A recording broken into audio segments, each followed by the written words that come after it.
Hello বন্ধুরা, আসসালামু আলাইকুম। কেমন আছো তোমরা সবাই? আমিও তোমাদের দোয়া আশীর্বাদে ভালো আছি। দেখো, নিজেদের পুকুর থেকে এই যে দেশি কই মাছ আনছে, ধরে সিঙ্কের ভিতরে ঢেলে দিলাম, দিয়ে তোমাদের দেখাচ্ছি।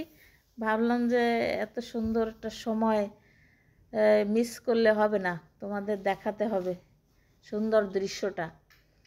তাই এই যে মাছে খেলা করতেছে, দেখো সিঙ্কের ভিতরে আমি পানি দিয়ে ছেড়ে দিছি, কি সুন্দর লাফালাফি করতেছে দেশি কইগুলো।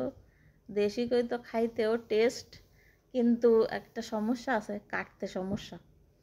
এই কাটাই ভয় পাই আমি, খুব কষ্ট এই যে কই মাছ কাটা। আরও ছোট ছোট কই তো খুব কষ্ট হয়, ঘরের লোকজন থাকে না, আমি একা একা এই কাটতে সকাল থেকে সন্ধ্যা হয়ে যাবে আমার আজকে। দেখো কি সুন্দর খেলাধুলা করে বেড়াচ্ছে মাছগুলো, একবারে তাজা মাছ আনছে, আমিও ট্যাপ ছেড়ে দিছি। ভাবলাম যে আমি শুধু আনন্দ পাবো না, আমার বন্ধুরাও আনন্দ পাক, তাই বন্ধুদের দেখাচ্ছি। দেখো বন্ধুরা, তোমাদের কেমন লাগতেছে?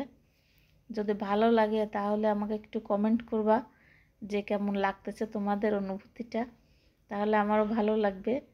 কি সুন্দর দৌড়াদৌড়ি করতেছে, খেলাধুলা করতেছে একজন আরেকজনের সাথে মাছগুলা। ওরাও মনে মনে ভাবতেছে মনে হয় পুকুরের ভিতরে আছি আমরা অনেক পানিতে, কিন্তু আসলে যে একটু পরেই ওদের একবারে দেব আমি, লবণ দিয়ে মারবো, তারপরে কাটবো। এখন আর করার কি না, ওদের তো এই আছে, এই জন্য তোমাদের দেখাচ্ছি। দেখো অনেক মাছ, প্রায় 2 কেজি মাছ পুকুর থেকে ধরছে জাল দিয়ে। যদিও আমি যাইনি, তোমাদের দেখাতে পারলাম না, দুঃখিত সেই জন্য। তো তোমরা এখনই দেখো, দেখে তারপরে বলো আমাকে যে কেমন লাগতেছে। তোমাদের ভালো লাগবে মানে আমারও ভালো লাগবে। কি সুন্দর লাফালাফি করতেছে। এই যে লবণ দিয়ে দিচ্ছি, এবার তো লবণ দিয়ে ওদের কিছু সময় রাখবো, তারপরে মারা যাবে, কাটবো। নতুবা এই যে জীবিত যে কই মাছগুলা কাটা সম্ভব না, আমি তো পারি না, এই জন্য লবণ দিয়ে কিছুক্ষণের ভিতরে রেখে দেবো নাড়াচাড়া দিয়ে, পরে কাটবো, নইলে কাটা ফুটায় দেয়। আমি খুব ভয় পাই কই মাছরে, এই জন্য কাটবো না, মরে গেলে কাটবো। এই যে সব মারা গেল, এবার একটা একটা করে কাটবো। এই কাটতে কাটতে বিকাল হয়ে যাবে আমার।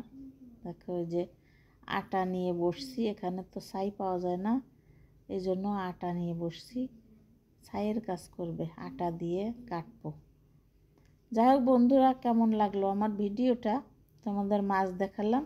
আমাকে বলবা, পারলে একটু সাবস্ক্রাইবও করে দিও। রান্না করবো এখন। তো তোমরা সবাই ভালো থেকো, সুস্থ থেকো, আমার জন্য ও দোয়া করো। আল্লাহ হাফেজ।